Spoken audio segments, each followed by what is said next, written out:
Is that Jeff?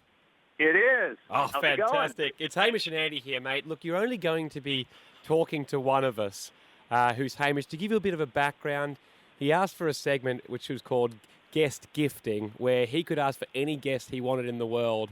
And he's the most excited about speaking to you. I should give this context. We've had Hillary Clinton, the Dalai Lama, Tom Cruise on the show a few times. Wow. The only person Wow. he's ever wanted to speak to is you, Jeff.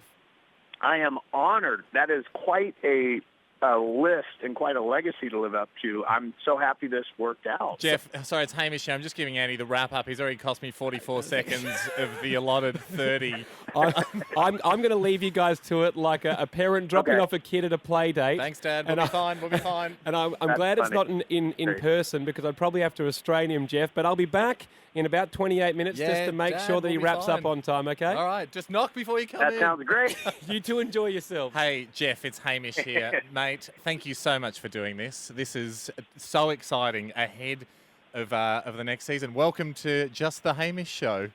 I love it. I'm glad I'm on. I love the whole setup that you guys have going with the gifting of guests. And given the legacy of guests that you have had on your show, I'm quite honored. Well, Jeff, I'll just jump straight into it because to give you a bit of a history of my life with Survivor, I was one of those people that watched it religiously for the first, I'd say, 5 or 6 seasons, and then life got in the way, and the network that usually broadcast it didn't in Australia anymore, and then I rediscovered it a little later in life, probably a good 8 or 9 seasons ago, and then remembered how much I loved the show and went back and tried to watch all the seasons that I'd missed out on. Oh, and cool. So went back through the All-Star. Like, I didn't even see the first All-Stars, season 8. Went back to season 8, saw Rob and Amber fall in love, watched all the way, and caught up slowly up to where we are at now.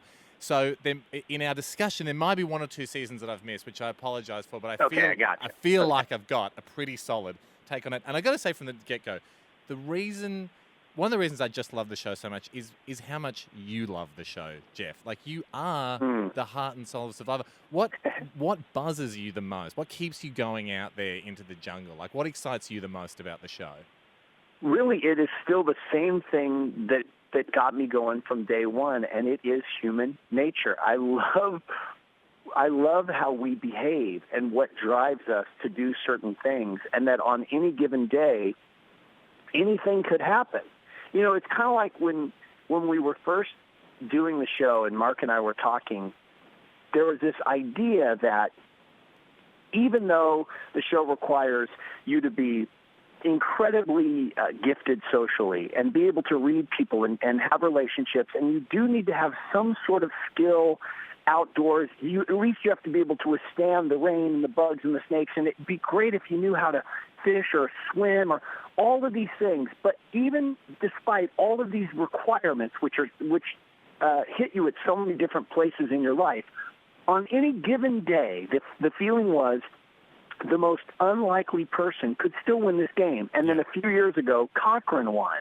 Unbelievable. And he fulfilled that promise of the guy who should have never got up off his couch with skin so white it's translucent, won the game. And that's why I like it. And everyone's heart did swell with pride there. And that's the thing, because it exposes you. Survivor exposes you. And I personally think it's essentially a game of focus. It's a game of focus and grit. And you have to choose what you're focusing on. Like, you have to choose if you're focusing on a physical game right now or a mental game, or if you need to be aggressive mentally or defensive mentally. Do you think it is that stamina that's the key ingredient to Survivor winners? I think you're right that it's definitely one of the most essential. And guys there's been a couple of guys who've shared after they played how much it took out of them to do that. And Boston Rob was one, and he said he virtually did not sleep for 39 days. He said, I'd close my eyes at night, and I'm sure at times I probably nodded off, but I was always aware of movement and noise because I didn't want anybody getting up from the shelter that I wasn't aware of. So I was always kind of awake. And then he said when I got home, it was like a month's recovery because I was just completely exhausted. And that's speaking to what you're saying about, which is you can never forget It is a game, and it's filled with other people who are playing just like you are. You're not the only one who's watching and planning. Everybody is strategizing. And that's the hard thing. And I think when people get out there, you can never really train for that level of fatigue and the exposure. And one of the things that I often wonder about, because it comes to, you got to cut this into 1 hour. And it's a few days, even just a few days of being exposed to the elements. That's a huge ordeal, let alone 39 days out there. Is the actual just monotony and the grinding nature of just being exposed the whole time, is that one of the hardest things to get on camera? Well, it's funny. I've never really been asked it that way. I'm wondering about that, what that answer is. But what you triggered is the design of Survivor is pretty ingenious by the guy who really created the show, Charlie Parsons, and then Mark Burnett really sort of fine-tuned it, I guess, and made it this big, giant thing. But the deal is, the reason the typical episode is 3 days is that it, by design, will give you a period of time from 12 to 36 hours where nothing is happening. But you don't know when that time's going to end. You don't know when you're going to get an alert, a tree mail that's going to tell you, hey, there's a challenge. You're not sure. So you're sitting there waiting. Yeah, and that monotony is this that a you time to talked strategize, about, or is this a time to get ready for a challenge? Yes, and at a certain point, you start getting frustrated because you're bored. Yeah. And you're thinking, God, I don't want to just sit here. We've already got a fire. Our shelter's built. Come on, give us a challenge. That is typically when people start making moves and making mistakes, and their behavior, their true core starts to reveal itself, and that's when the game gets interesting. And it's amazing how many times that there is a quote-unquote down day on Survivor, and that's when the game shifts. Because it's fatigue and boredom sneaking in, and people are almost trying to strategize to give themselves something to do. I like it. It's very... Exactly. It's in a funny way. I remember seeing a documentary about how they train or select special forces soldiers, and really, forget about shooting, forget about strength. Really, they just don't let them sleep. And in that state of fatigue and that level of tiredness, you reveal your true character, which is interesting because to me, it's that you must see this all the time. You've had over 450, almost 500 castaways come on the show. You must see in people's eyes a glint where they think they know what to do. And then are you sitting there thinking, I'd be interested to see how you go on day 10? Well, yeah, I've been wrong quite a few times because you really don't know. I don't know what someone's going to do, even though we go through a pretty exhaustive testing process psychologically and just interviews where we sit with them and we feel like we get to know them. But they also don't know because very few people ever in their lives are tested the way Survivor's going to test you. Because you might have one day where you don't eat and you're grouchy and you had a little fender bender and that put you in a bad mood, and then you also found out you got fired that day. All these things could happen, but they're gonna happen in a short period of time, and you're gonna recover. You think about Survivor. You still get to have dinner. 30, yes, right. You think about 39 days living in a jungle. It so strips you of anything related to a comfort and deprives you of everything that you're used to, that if you can last long enough, people tend to come out the other side a better person because they've had to go through this thing. They didn't even know how they would come out the other side. So I'm often wrong when I say to somebody, I don't think you have what it takes, and then they show me, man, they not only have what it takes, they have a lot more than they even knew. And then other times you go, this guy could go all the way to the end, and he wants to quit on day 3. With the quitting, I mean, very occasionally in the season, someone will just decide, quite often in the middle of the night, I can't do it. What I always like about the show is you then emerge from the jungle. How close are you? How close are you to the camp? Well, it depends where we are. We're usually, I'd say if you took an average, we're probably 45 minutes by boat from the camp.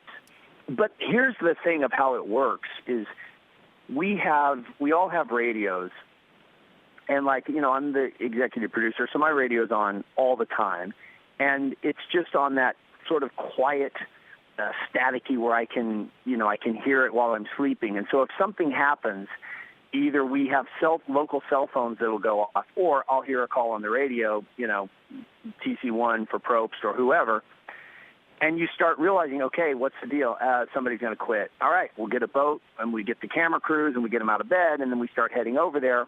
And even then, we're aware that by the time between the time that they call us and the time we get there, many things could have happened. A fight could have erupted, or the person could have changed their mind. So there are lots of times that I'll go to a beach and sit with somebody and say, look, you can do whatever you want. I always say the same thing.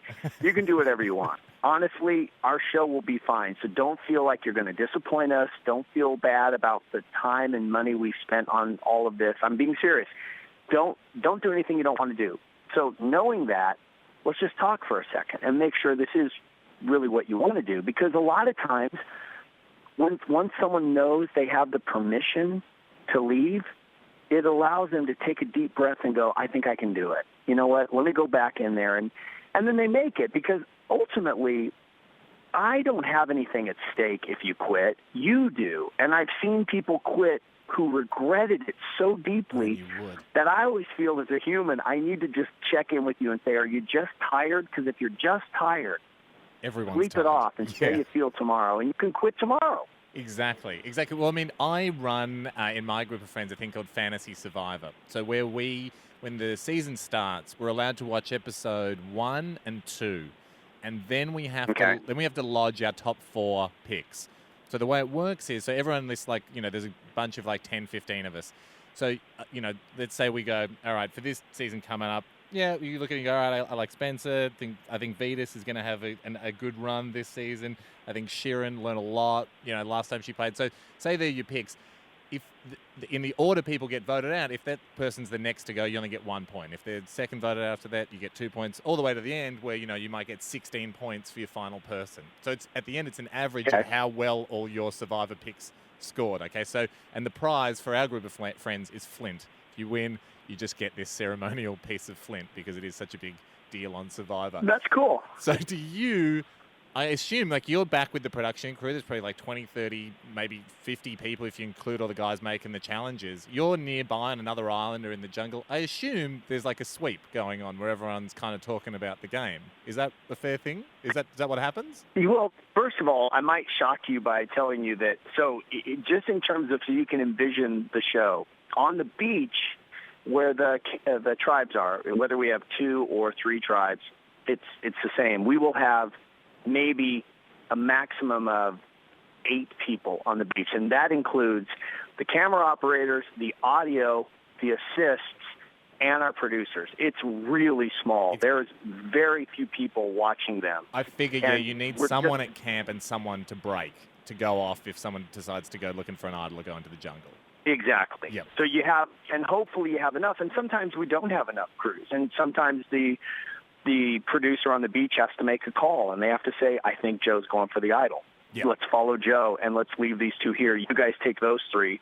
And then sometimes you hear a call on the radio, and it's like, we got a crazy idol search. Everybody come to the back of the jungle. It really is a reactionary process, but we have such good producers that their instincts are amazing in terms of sensing what is going to happen. And here's the other thing that blows my mind, and I'm a bit off topic, I know, but is our camera operators, the men and women behind the lens, have this innate ability to know when something's about to break, or when somebody's about to walk away, or when somebody's about to join. And when I watch the raw footage, my jaw drops at how many times they are editing in the camera before something happens, as if it were scripted. It's amazing. Even though it's not. Yes, anticipating.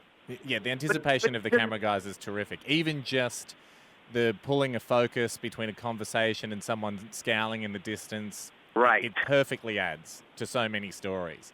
So you've got... and then you're just to finish your other, the thing that struck me is our crew is about 325. Oh, geez, okay, that's big. So you've got a huge... But I assume most of it's involved in just the sheer logistics of everyone having to live in the jungle for that many days. So amongst the crew, so do you have, like, maybe there's just a core group of producers, or the whole crew gets to kind of pick who they think is going to win? Is there a sweep going on while it happens, or is it banned? It's not that it's banned. It's, I mean, it would definitely not be something I'd encourage or want, but I think the very first season we kind of did that. We were all hoping Rudy, this Navy SEAL, would win. But once that season was over, and especially by the time we got to season 6 or 7 or 8, we started realizing the format is the star, and the format works. It doesn't really matter who wins because they control the show. It's their rules. They're going to decide who gets voted out and who goes to the end and who they vote to win. So it makes no difference to us. And I'm not just saying that. I haven't thought about who's going to win for years. We are only focused on story. What is their story? Are we getting the bites to tell their story? Their story's changing. Okay, are we doing interviews to chart their stories changing? What are other people saying about what they're seeing?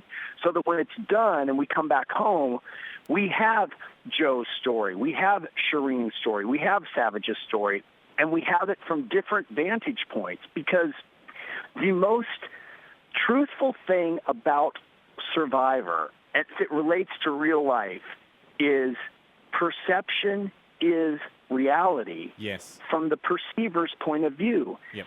And I finally got that a few years ago, and it's just changed my whole life. If I think you're a cheater in this game, you're a cheater to me. So you better know that I'm making my moves under the assumption that you're going to cheat and lie to me. It's true. Even if you aren't a cheater, it doesn't matter because I think you are. And in the same way, people do use that concept to so much their advantage. Like Russell going around telling people, I'm running the show, I'm the puppet master.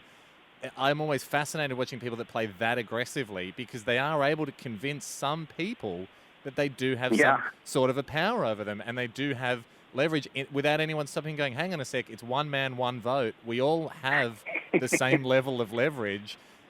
In that way, that's why I love so much about the game, because you're stripped of everything. There's no money, there's no status, you have to invent leverage out of nothing. And some people are able to invent leverage out of nothing just by telling everyone they have leverage. It's so well put. That was really well put. I will steal that at some point and use that, because you have to create leverage out of nothing is a great way to explain the game. You have zero currency when you begin. Zero. Thank you. Well, I mean, and some people do play that aggressively. We saw Russell get punished. I just watched the All-Stars where he polls no votes.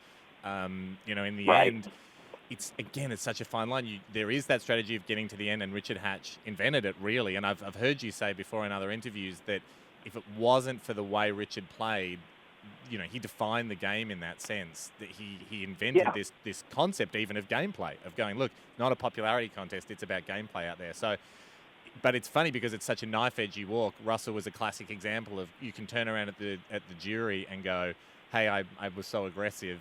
And I played you all, but there's a way to get respect for that, and there's a way to not get respect for that. And by pushing it too hard, Russell kind of blew it. And one thing I remember, this is what I wanted to ask you too, from that jury, he said at his jury address, I don't think there's any luck involved in Survivor. And then Colby gets up and says, did you really mean that? Like, are you kidding that there's no luck involved?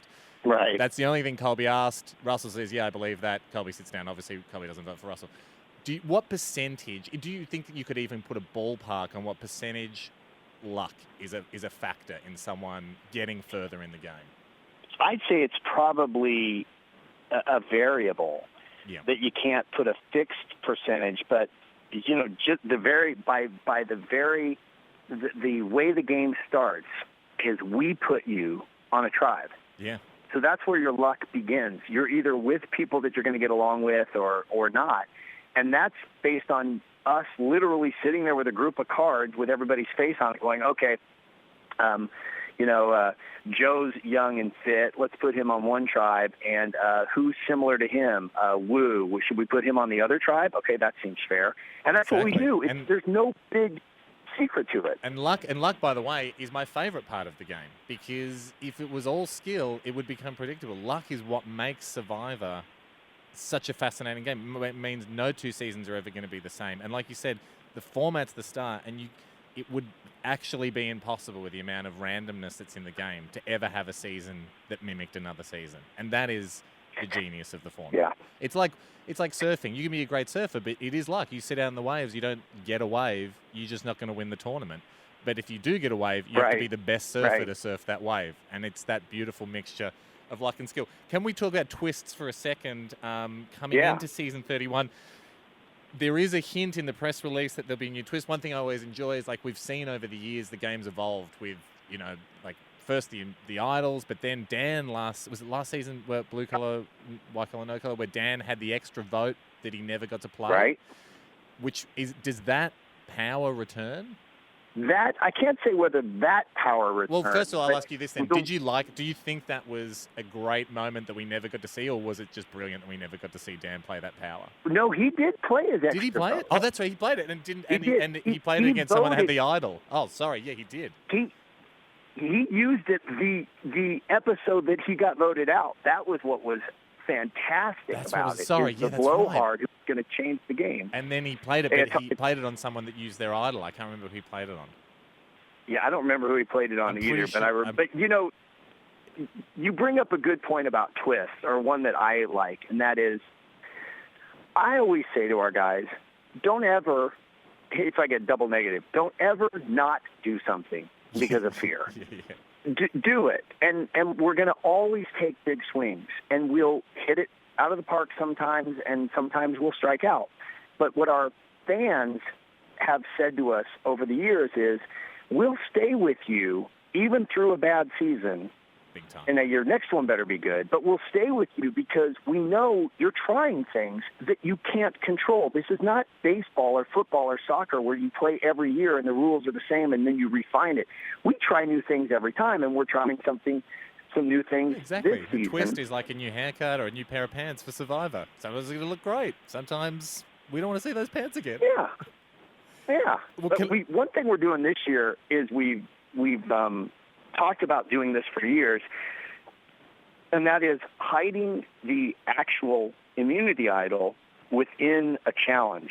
So the way it will work is, if you go looking around your camp, you may find what you think is an idol, and you'll get really excited, and you'll open it up, and it says, you haven't found the idol. You found a clue to the idol, and here's where it's going to be. And now the only thing stopping you from getting it is the courage to be daring enough to try to take it in the middle of a challenge while all of your tribe mates need you to help them win. Awesome. So you have this dual story going on, and it's pretty interesting to watch it play. And what's fun for the audience is, you know that. So you're watching the person, and you're watching their behavior. How are they going to pull it off? Are they going to go in really quick and go for it? Are they going to wait for the right moment? Will they wait too long? Can they blow it? Will they get caught? It's just a nice little addition. Like watching Russell get given the idol from the other tribe in Heroes versus Villains was phenomenal. Going, how are they going to do this? It's like someone trying to pass a knife in a prison yard, and it was like those guys were professional drug dealers. The handoff was unbelievable to watch, but it was also one of probably my favorite ever moments of the game, just watching Russell try and comprehend that he'd been given this incredible power. Can I quickly, just as a fan, throw 3 things I've often talked about with friends out as an idea for a twist? Yeah. And I'm not sure if they've been done. So these might have popped up seasons ago that I missed. So the first one is, it's the concept of a lot of the twists I think of involve kind of punishing people, or not punishing, but taking away their ability to effectively strategize or politic going into tribal councils. So one idea I came up with was, if you win individual immunity, this might work better when it's down to the one tribe stage. You win individual immunity. Not only do you win immunity, but you can tether 2 people together. So they're like essentially handcuffed, like a comfortable handcuff, 2 people together until tribal council that night. So if they're on opposite sides of an alliance, they're going to hear everything the other person's saying, or it removes their ability to strategize. What do you think? Well, here's the problem I have with that, and this might impact how you think of future twists. From a game point of view, it's fantastic. It's a super big, powerful move, and if you guess right, you could extend yourself in the game. Yeah. I love that. From a producing standpoint and a storytelling standpoint, if we do that twist, what we're effectively or potentially doing is robbing the person who may be going home any chance to change that story. Yep. And so what we're left with is, A predictable it's going to episode. be, it's Joe going home, and then so-and-so, Mike wins, and he goes, Joe, I'm tethering you. And Joe's like, well, I'm out, Well, and I'm we out. vote him Yeah, out. because I couldn't scramble. It does. You're right. It does take away a scramble, and we do love a bloody good scramble. All right, maybe another one. And again, maybe I'm not being empathetic enough to the people on the bottom here. I'm sort of more thinking. So like Mike, last season, like winning those 3 challenges that he won in a row. It might have even been 4 when he just absolutely had to win those challenges, which was the best. We were just going crazy on the couch. More of a way to kind of maybe chop off the head of the alliance that you see or kneecap the alliance. So similar kind of thing. You win individual immunity. You can send someone between the immunity challenge and tribal council that night. You can send them to what I call the cone of silence, which is a TP elsewhere, a bit like Exile Island, but just between the challenge and tribal, you've sent someone off to the cone. Now, I do agree that maybe runs into the same position again if it's with someone who's on the bottom, but maybe you take that gamble and you go, what if someone used this? Someone who's in the middle or on the bottom, they win immunity and they send a strong player to the cone of silence so they can't strategize that afternoon. It gives them maybe what they need, a chance to take out the head of an alliance. Well, and I'm remembering what I just said a minute ago, which is don't ever do something out of fear. But I would probably say the same thing and say I don't see the odds playing to our favor because it's not going to create story as often as it's going to remove story. It's good. That's why I continue to allow you to be the EP, and I'm just, I'm a lowly producer here. Last idea, right? I'm sure you're familiar with the psychological experiment or what's called the prisoner's dilemma. So essentially, we all work together to get a little bit. If one of us tries to get a lot, everyone gets nothing. That kind of thing. Don't know if this has been done, but let's say it probably works for about 7 members of a tribe, right? Certainly helps if they're super hungry. You line them all up on the beach. This isn't a challenge or anything. You just surprise them one morning at camp. You go, hey, everyone line up on the beach. Everyone's blindfolded. And you explain to them, we're going to be playing a game called Rice or Riches, right? You're going to hold in your hand a plank. On one side is a bag of rice. On the other side is a clue, an icon for a clue to the immunity idol. Everyone's blindfolded. You're not allowed to talk to each other. If everyone votes for the rice, all right, we're going to come along, take your blindfold off, you show us what you want to vote for silently, we'll put your blindfold back on. If everyone votes for the rice, you all get rice. If 6 people vote for the rice and 1 person wants a clue, you'll all get rice and that 1 person will silently be given a clue. But no one will be able to see who's been given the clue. If more than 1 person votes for a clue and 5 go rice, no one gets anything. So you do have the chance to be the 1 person that says, I want a clue quietly where no one can hear you. And if everyone else votes rice, the whole tribe gets rice and no one ever knows who got that clue. I like it. I think that's something. And interestingly, we shot 2 seasons this summer. Season 32 has, you'll see, a variation of that. It's not that, but it's in that family where you'll go, yep, that's exactly what I'm talking about, only I've got a slightly different pitch. And that might be a really good extension of what we do in 32, and maybe that's something we do in 33 or 34. I like that one. Can I use it? I'm 100% giving you permission. All I want to ask is, how do I become one of the people whose shoes and socks and hands you see who are doing the challenges just for the overlay? You know what? Sorry, Dad. No, Jeff, tell me, how do I become one of those people? Well, that is we have this thing called, or this group of young people called our Dream Team. And it's a job on our show, and we have one for every contestant in the game. So we start with 20, and then once one person's voted out, they start working maybe in the art department, and then another guy might go to the camera department. But what their real job is to practice the challenges. So we have a pretty thorough rehearsal process where we test it and then we rehearse it and then we refine it along the way. And we use those guys to run the challenge because when the survivors show up, we only have that one time. So we need to know where to put our cameras. We need to know what's not working or what cheats there are.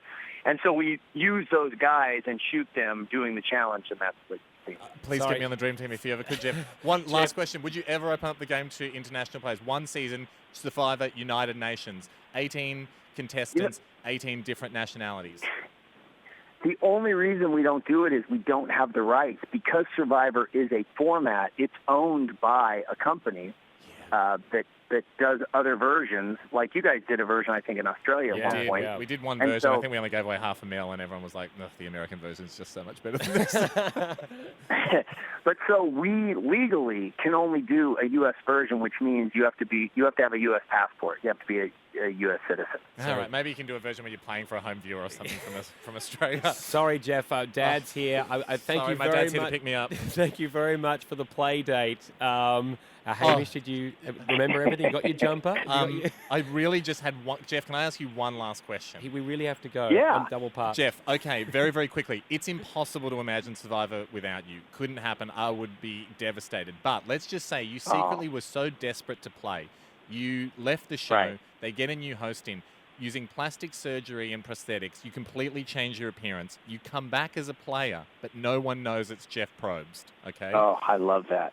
What do you do on day one? How do you as Jeff Probst play day one? Well, you know, we played this game once. Back to what you and I were talking about earlier about perception is reality. I had a bunch of friends visiting in the Philippines, and we had a few hours off, and we were out screwing around on the water in a boat. We were coming back, and we played that version of, okay, if we were all playing Survivor, who would be first on? And so we were telling each other how each of us would do and why. And when it got to me, I thought people would say, well, you're pretty glib and you're friendly and people are going to like you. I think you'll go deep. I don't know if you can win, but you'll be in there for a while. But instead, what my close friends told me was, you be out early because your mouth would get you in trouble, because you wouldn't be able to tolerate something and you would say something regrettable and it'd be over. And I thought, oh my God, they're telling me the truth. They are telling me right now what I can't see in myself. And so I'm guessing based on that, I wouldn't last very long at all. What they're telling you is you're perfectly suited to be the host of Survivor. You'd probably stand there trying to correct the host all the time as well. Yeah, you'd be like, I don't raise my arms to signal the start of a challenge like that. You got to go higher.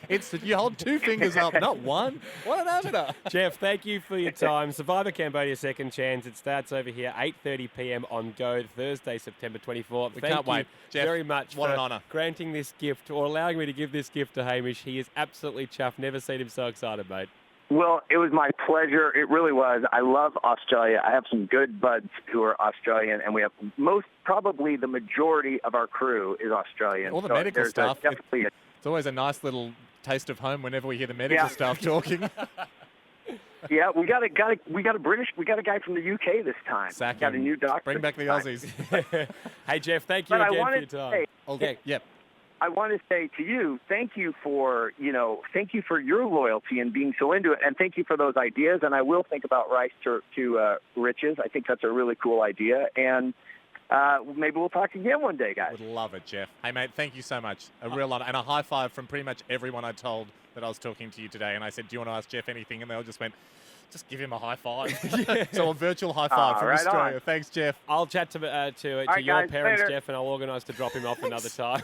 See you, mate. Jeff. Bye-bye. Okay. Bye.